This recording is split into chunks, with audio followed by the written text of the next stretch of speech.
الحمد لله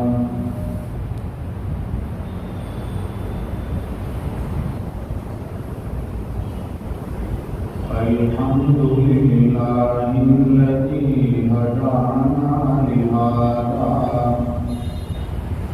وما كنا لنهتدي لولا أن هدانا الله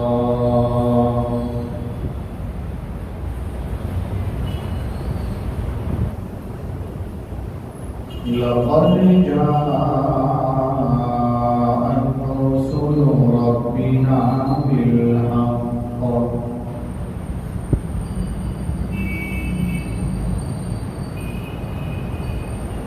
صلوات الله وسلامه على سيدنا محمد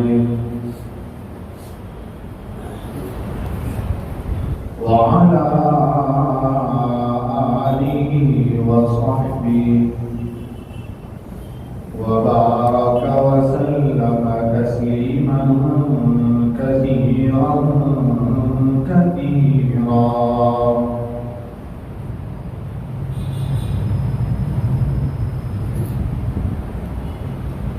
أما بعد فأعوذ بالله من الشيطان الرجيم. بسم الله الرحمن الرحيم.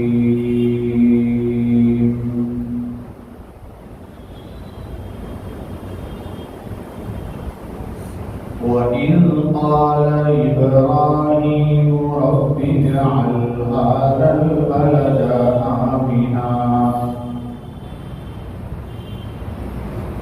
واجنبني وبني أن نعبد الأصنام.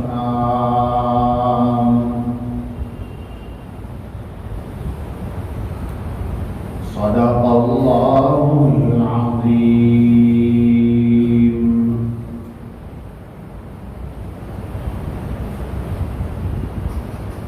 إن الله وملائكته يصلون على النبي يا أيها الذين آمنوا صلوا عليه وسلموا تسليما. اللهم صل على سيدنا محمد وعلى آل سيدنا محمد وأصحابه وأزواجه وبارك وسلم.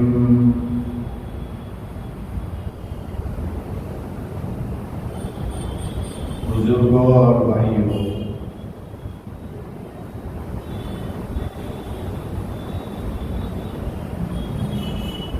اللہ تعالی نے ہم سب کو ایک بہت بڑی دولت سے نوازا ہے اور وہ ہے ایمان.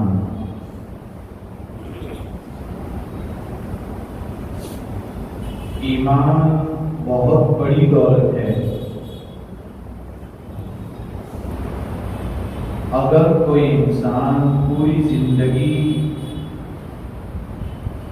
خدمت کرے، روزے رکھے، حج کرے، زکوٰۃ ادا کرے، نماز پڑھتا رہے، صدقہ و خیرات کرتا رہے، بیواؤں کی خدمت کرے، لیکن اگر دنیا سے جا رہا ہو، اس کے پاس ایمان کی دولت نہ ہو، تو کیا یہ جو کچھ کیا ہے وہ کام آئے گا؟ نہیں آئے گا.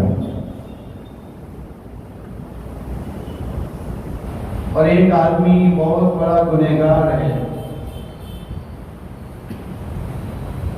زندگی بھر اس نے وہ اعمال نہیں کیے ہیں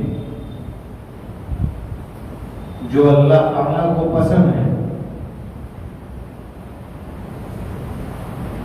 روزے بھی صحیح طور پر نہیں رکھے، نمازیں بھی ڈھنگ سے نہیں پڑھی، لیکن دنیا سے جاتے وقت اگر اس کے پاس ایمان کی دولت ہے تو وہ اسے کام آئے گی اور جنت میں دیر سویر جائے گا۔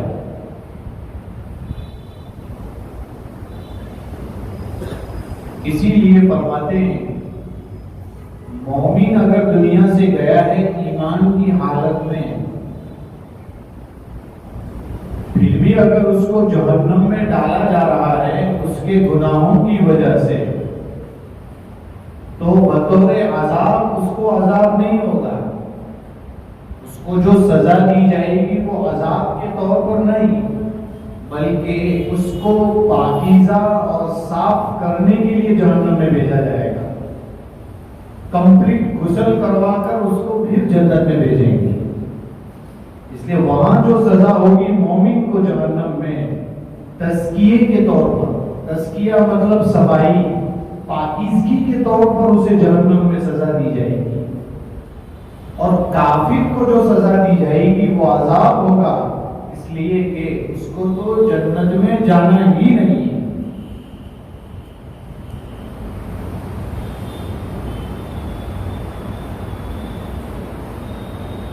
پھر یہ جو ایمان اس وقت ہمارے دل میں ہے، ہم کلمہ پڑھتے ہیں، یہ ایمان بچے گا کہ نہیں بچے گا اس کی کوئی گارنٹی نہیں، اسی لیے سب لوگ ڈرتے ہیں، اور مومن کو ویسے بھی ڈرنا چاہیے۔ انبیاء علیہ السلام ان کے ایمان کی گارنٹی ہے، اس کے باوجود جتنے نبی دنیا میں آئے وہ ڈرتے رہے۔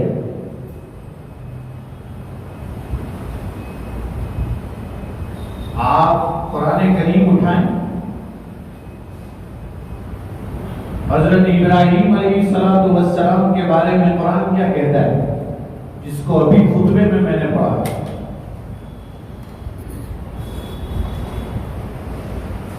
وَإِذْ قَالَ إِبْرَاهِيمُ رَبِّ اجْعَلْ هَٰذَا الْبَلَدَ آمِنًا وَاجْنُبْنِي وَبَنِيَّ أَن نَّعْبُدَ الْأَصْنَامَ۔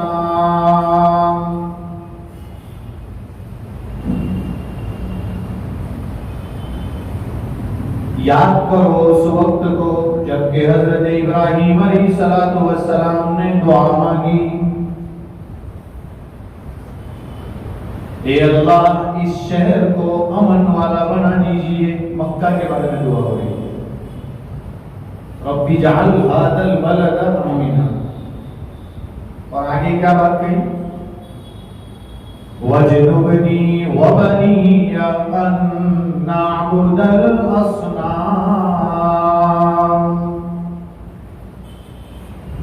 مجھے اور میری اولاد کو، دونوں کو بتوں کی پرستش سے بچا لیجیے، دور کر دیجیے۔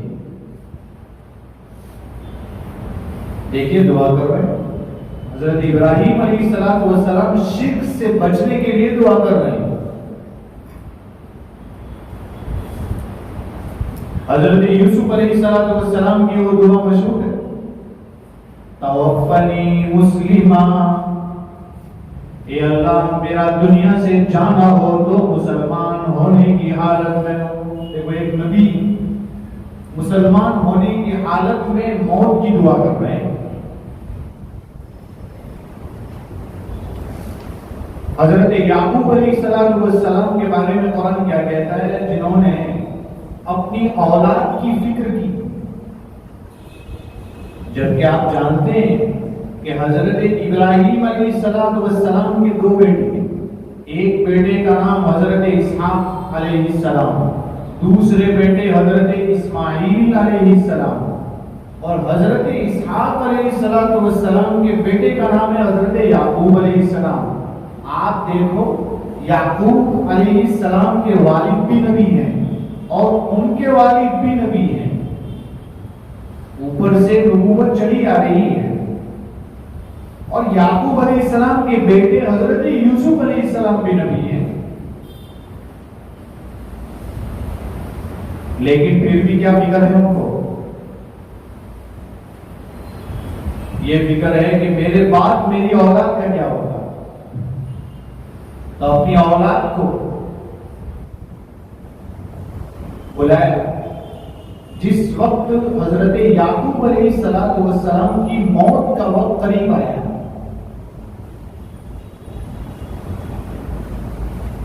اور انہوں نے اپنی اولاد کو جمع کر کے کیا کہا، قرآن نے اس کو نقل کیا،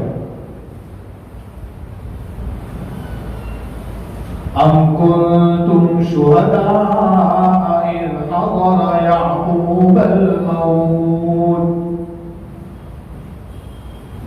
اذ قال لبنیہ ما تعبدون من بعدی۔ کیا فرمایا کہ میرے بعد کس کی عبادت کرو گے؟ یعقوب علیہ السلام اپنے بیٹوں سے کہہ رہے ہیں، تو بیٹوں نے کیا جواب دیا؟ بیٹے بھی کس کے تھے؟ نبی کے تھے۔ فرمایا قالوا نعبد الہک و الہ آبائک ابراہیم و اسماعیل و اسحاق الہا واحدا وَنَحْنُ لَهُ مُسْلِمُونَ۔ کہہ رہے ہیں کہ ابا جان آپ فکر مت کیجئے، ہم آپ کے جانے کے بعد ابراہیم علیہ السلام، اسماعیل علیہ السلام، اسحاق علیہ السلام کے جو معبود تھے یعنی اللہ، انہی کی عبادت کریں گے، کسی اور کی نہیں کریں گے۔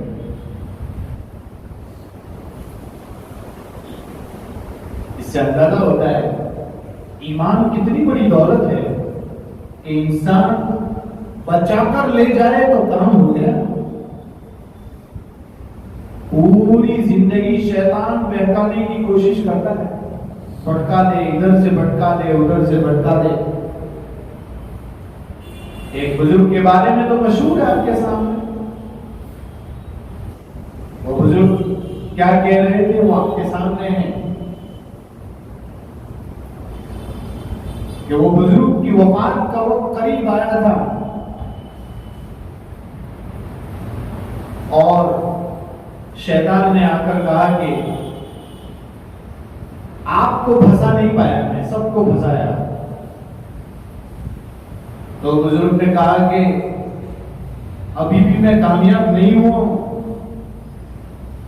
اگر میں دنیا سے جاؤں اور ایمان کے ساتھ جاؤں تو کامیاب ہوں، ورنہ ابھی بھی تو بھٹکا دے گا مجھے۔ اس لیے نبیوں کے ایمان کی گارنٹی ہے، اس کے باوجود وہ ڈرتے رہے، اور ہمارے ایمان کی کوئی گارنٹی نہیں ہے، ہمیں نہیں پتا کہ ہم دنیا سے جائیں گے تو ایمان کی حالت میں جائیں گے یا نہیں۔ اسی طریقے سے کافر کے کفر کی بھی گارنٹی نہیں ہے، ہو سکتا ہے کافر کے دنیا سے جانے کا وقت آیا ہو اور اس سے پہلے اس کو اللہ تعالیٰ نے ایمان دے دیا ہو، ہم کو نہیں پتا ہے۔ ہمارے سامنے ایسے بہت سارے واقعات ہیں کہ جو کٹر کافر رہا، لیکن اس کے باوجود اخیر میں اللہ تعالیٰ نے ایمان کی دولت سے اسے نوازا، پھر وہ کام کیا کہ ہم باپ دادا سے مسلمان چلے آ رہے ہیں، ہم نے وہ کام نہیں کیا۔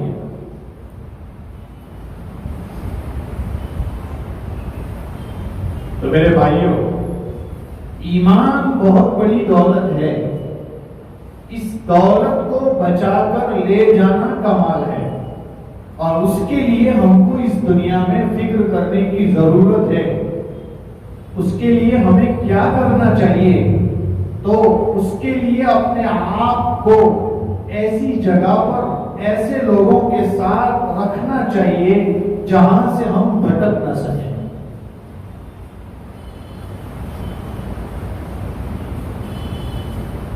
آج آپ دیکھ رہے ہیں حالات کیا ہے، سوشل میڈیا پر آپ جائیں گے تو آپ کو پتا چلے گا کہ وہاں کس طریقے سے مسلمانوں کو بھٹکانے کی کوششیں کی جا رہی ہیں. دشمن کام کر رہا ہے. بے حیائی عام ہے. کسی طریقے سے مسلمان بے حیا بن جائے اس کی کوششیں ہو رہی ہیں. سوشل میڈیا پر ایسے ایسے سوالات ڈالے جا رہے ہیں جس سے مسلمان کا ذہن بھٹک جائے. دنیا میں 5% لوگ ایسے ہیں جنہوں نے اللہ کا بھی انکار کر دیا، جس کو ہم دہریہ کہتے ہیں، ناستک کہتے ہیں. یہ اللہ تعالیٰ کا بھی انکار کرتے ہیں. وہ کہتے ہیں دنیا تو ایسے ہی وجود میں آ گئی. بہت مشہور ہے. وہ کہتے ہیں کہ بگ بینگ جو ہوا ہے بہت بڑا دھماکہ ہوا تھا. دنیا اور آسمان ایک تھے، زمین اور آسمان ملے ہوئے تھے، اور پھر اس کو الگ کیا گیا. زمین پھر نیچے ہو گئی، آسمان اوپر چلا گیا. زمین کئی وقت تک ایک مچھلی بنی رہی، پھر اس کے بعد بندر بنی. بندر کئی سال تک رہے، پھر انسان وجود میں آئے. یہ ان کی سوچی سمجھی تھنکنگ اور فکر ہے، ایسا کچھ نہیں ہے. جہاں تک مسئلہ یہ ہے کہ دونوں ایک تھے اور پھٹے، دونوں کو الگ کیا. یہ تو انہوں نے اب آج سے 90 سال پہلے 1929 میں انہوں نے کہا، یہ سائنٹسٹ لوگوں نے، ورنہ قرآن نے تو بہت پہلے کہہ دیا. کیا کہا قرآن نے؟ اولم ير الذين كفروا ان السماوات والارض كانتا رتقا ففتقناهما.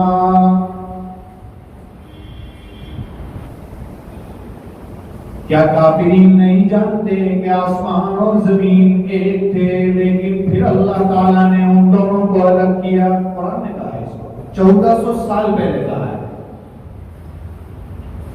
فَفَتَقْنَاهُمَا، ہم نے ان دونوں کو الگ کیا ہے، آسمان اور زمین کو. یہ لوگ سوال کرتے ہیں کہ جو ہے اللہ تعالیٰ ہے تو کہاں ہے؟ ایسے سوالات ذہنوں میں بھٹکانے کے لیے ڈالتے ہیں. ان چیزوں کی طرف مت جائیے.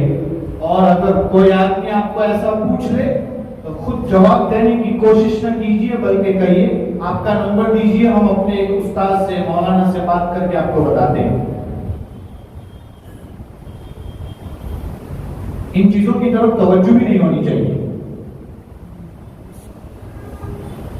ابھی کچھ دنوں پہلے ہمارے یہاں مولانا الیاس صاحب ندوی بھٹکلی دامت برکاتہم تشریف لائے تھے. انہوں نے چند باتیں علماء اور خواص اور عوام کے بیچ میں پیش کی تھی. بڑی عجیب حیران کن باتیں پیش کی. انہوں نے کہا کہ دنیا میں جو حالات ہے، یہ حالات اور مسلمانوں کو ختم کرنے کی کوششیں اور مسلمانوں کا وجود مٹانے کی کوششیں پہلے سے چلی آ رہی ہے. یہ کوئی نئی بات نہیں ہے. اس سے بھی خطرناک حالات آئے ہیں. جو حالات صحابہ کرام رضوان اللہ علیہم اجمعین پر آئے، کیا ابھی ہمارے پاس ہیں؟ نہ، ایسے کوئی حالت نہیں ہے. آپ جاؤ تو صحیح، پیچھے تاتالیوں کا ایک بہت بڑا فتنہ ہے، جنہوں نے مسلمانوں کو ختم کرنے کی کوشش کی. کتنے لوگوں کو مارا آپ کو پتا ہے؟ ابن رسید نے لکھا ہے کہ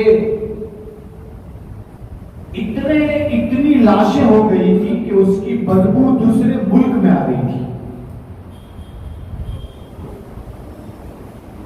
دوسرے محلے میں نہیں بول رہا ہوں، دوسرے گاؤں میں نہیں بول رہا ہوں، دوسرے ملک میں آ رہی تھی. سوچو کتنے لوگوں کو مار دیا ہوگا. کیا اس کے بعد مسلمان ختم ہو گئے؟ نہیں ختم ہوئے. اور کس طریقے سے مارتے تھے؟ اگر کوئی عورت، تاتاری عورت آ کر کھڑی ہو کر یوں کہتی کہ 4 آدمی یہاں کھڑے ہیں، کھڑے رہو، گھر جا کر آتی ہوں، اور کس طریقے سے تم کو مارنے والی ہوں، یہاں سے ہلنا مت، تو وہاں سے کوئی ہل نہیں سکتا تھا۔ جاتی ہتھیار لے کر آتی، مار دیتی۔ لیکن تب بھی آج مسلمان ہے کہ نہیں ہے؟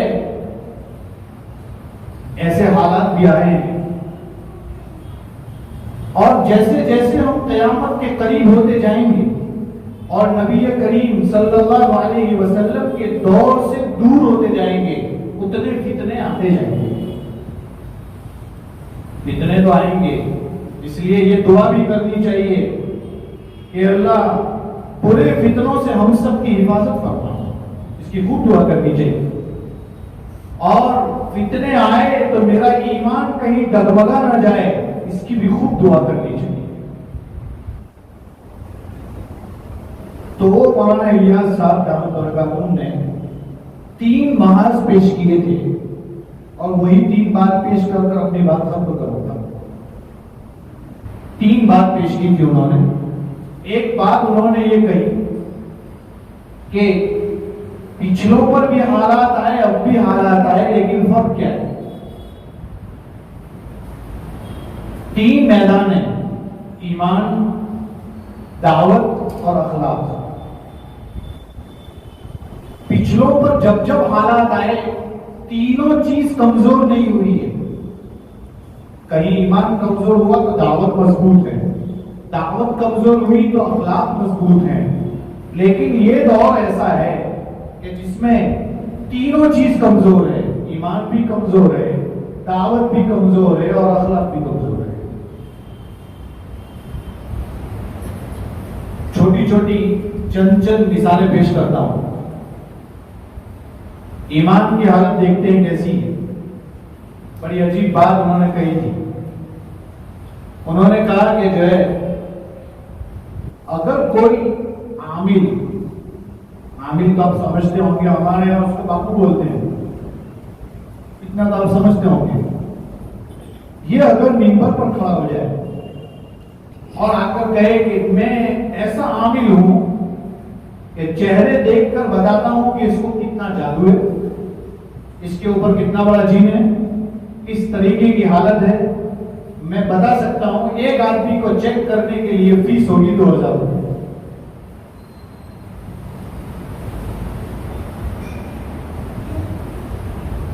تو شاید 2 مہینے تک بھی بھیڑ ختم نہیں ہوگی اس کے پاس سے، بلکہ 90% لوگ ایسے ہوں گے جن کو کچھ نہیں ہوگا، تب بھی وہ 2000 روپے دے کر چیک کروائیں گے۔ کیوں؟ اللہ تعالیٰ کی ذات پر بھروسہ نہیں ہے، اس پر بھروسہ ہے۔ اور پھر وہ آپ کو شرک کی ایسی چیزیں، ایسا تعویذ دے گا جس میں شرک ہی شرک ہوگا۔ آپ پہنیں گے، شرکیہ باتوں پر عمل کریں گے، اور پھر وہ حدیث ہمارے سامنے ہے کہ صبح میں مومن ہوگا، شام کو کافر ہو جائے گا۔ یہ تو ہمارے ایمان کا حال ہے۔ ہم یہ نہیں سمجھتے کہ کہاں سے ہم ایمان سے نکل جا رہے ہیں۔ پہلی صف میں نماز پڑھنے والا آدمی 40 سال کا تہجد گزار، وہ بھی ایسا ہو سکتا ہے کہ ایمان سے نکل چکا ہو، اس کو خود کو بتانا ہو کہ میں ایمان سے نکل چکا ہوں۔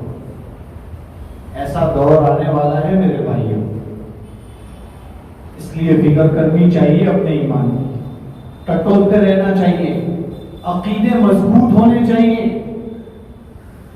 وہ عقیدے جو ہم نے مکتب میں پڑھے تھے، ایمان مفصل پڑھا تھا، ایمان مجمل پڑھا تھا، اس کا مطلب بھی معلوم ہو کر ہمارے دلوں میں گڑ جانا چاہیے۔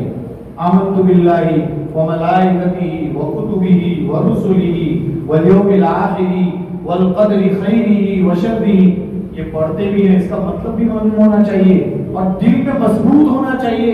اللہ پر بھی ایمان لایا، فرشتوں پر بھی ایمان لایا، کتابیں جو آسمان سے نازل ہوئی اس پر بھی ایمان لایا، اللہ کے پیغمبروں پر بھی ایمان لایا، تقدیر چاہے اچھی ہو چاہے بری ہو، سب پر ایمان لایا، موت کے بعد دوبارہ زندہ ہونا ہے اس پر بھی ایمان لایا، آخرت کے دن پر بھی ایمان لایا۔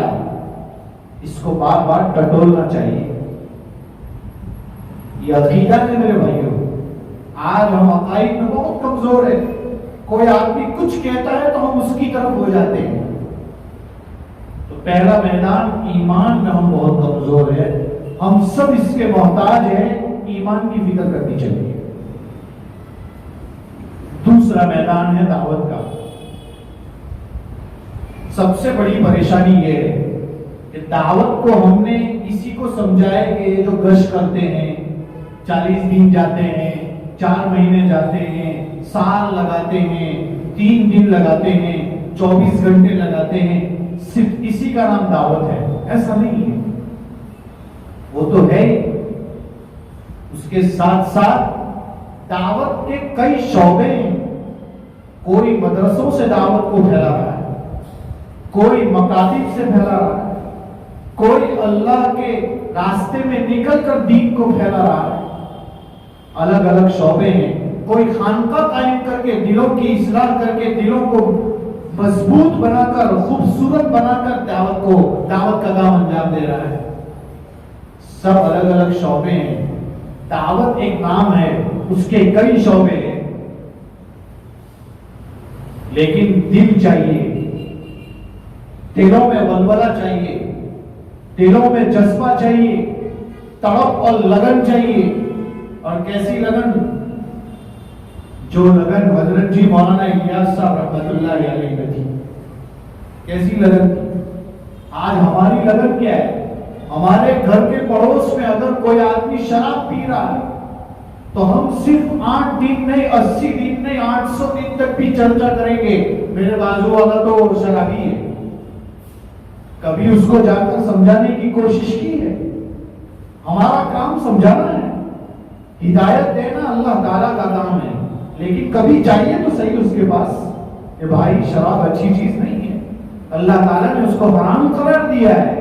شراب کے دنیاوی نقصانات یہ ہے, آخرت میں یہ انجام ہوگا. بتائیے تو صحیح. کبھی ہم نے نہیں بتایا, صرف چرچے کرتے ہیں. ہمیں یہ معلوم ہے کہ ہمارا دوست 5 وقتہ نمازی نہیں ہے, اس کے ساتھ گھومتے ہیں, اس کے ساتھ چلتے پھرتے ہیں, لیکن کبھی بھی اس کو نماز کی دعوت نہیں دیتے. کیا یہ جذبہ ہے ہمارا؟ اس کو جذبہ نہیں کہتے, اس کو دین کا شوق نہیں کہتے, اس کو ولولہ نہیں کہتے. بلکہ صرف نیک کام کرنا اصل نہیں ہے, لوگوں کو نیک کام پر لانا ہے. اسی کا نام تو دعوت ہے. آج یہ چیز ہمارے اندر سے مفقود ہے, ختم ہو گئی. تڑپ بھی چاہیے, گڑ گڑانا بھی چاہیے. حضرت جی مولانا الیاس صاحب رحمۃ اللہ علیہ, مولانا علی میاں ندوی رحمۃ اللہ علیہ فرماتے ہیں کہ ناٹے تھے, پستہ قد کے تھے حضرت جی مولانا الیاس صاحب رحمۃ اللہ علیہ. کوئی بہت لمبے نہیں تھے, پستہ قد تھے.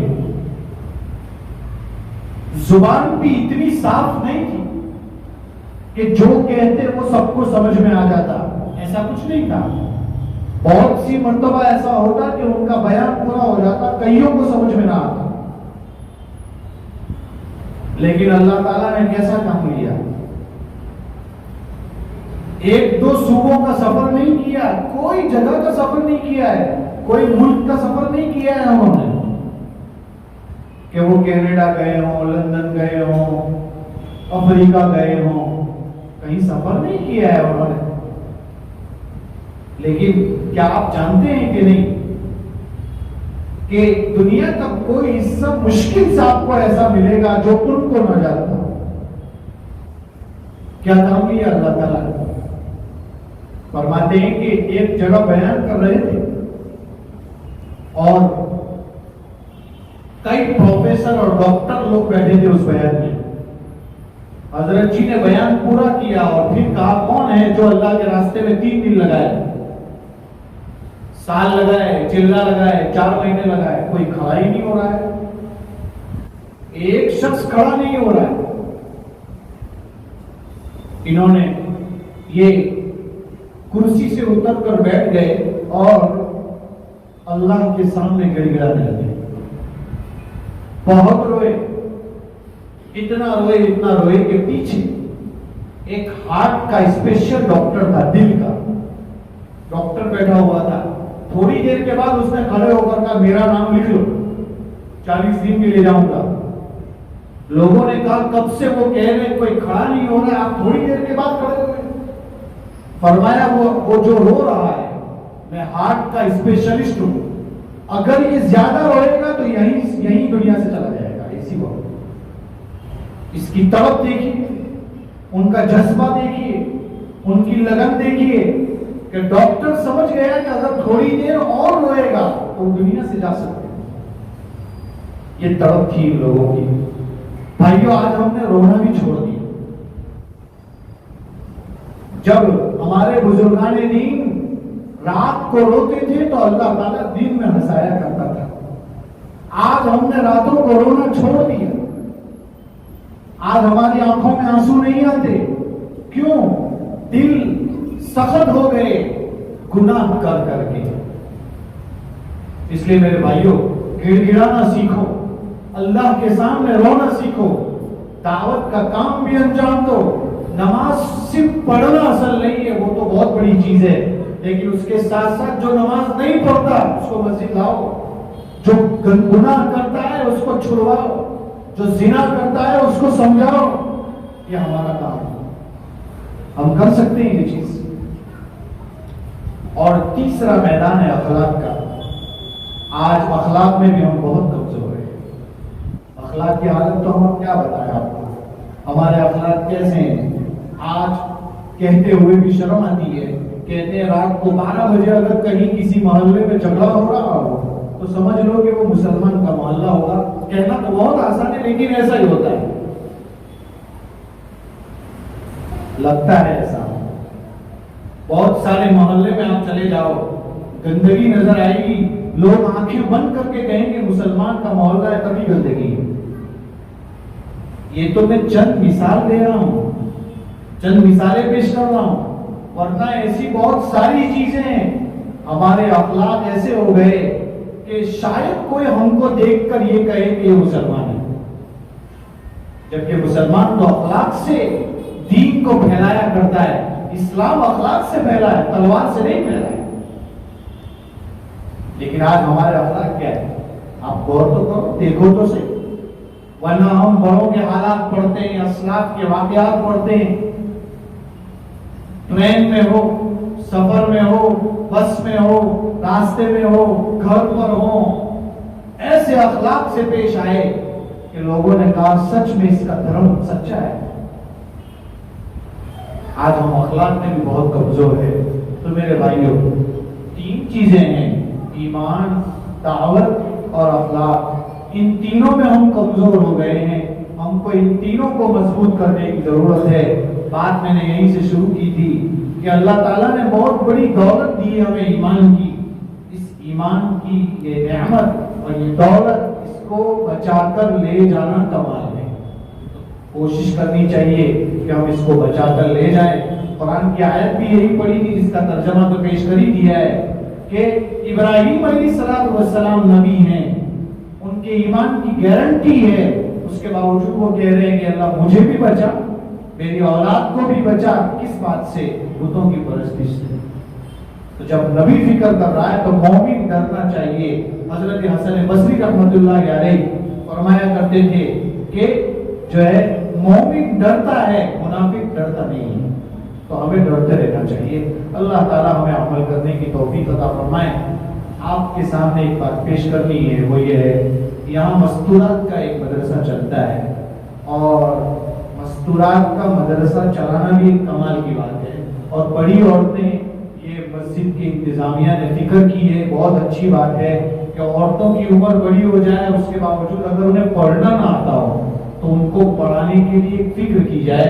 ایک اچھا ایک مدرسہ قائم ہے جو اس کو چلا رہے ہیں. اللہ تعالیٰ ان کی عمروں میں برکتیں نازل فرمائیں.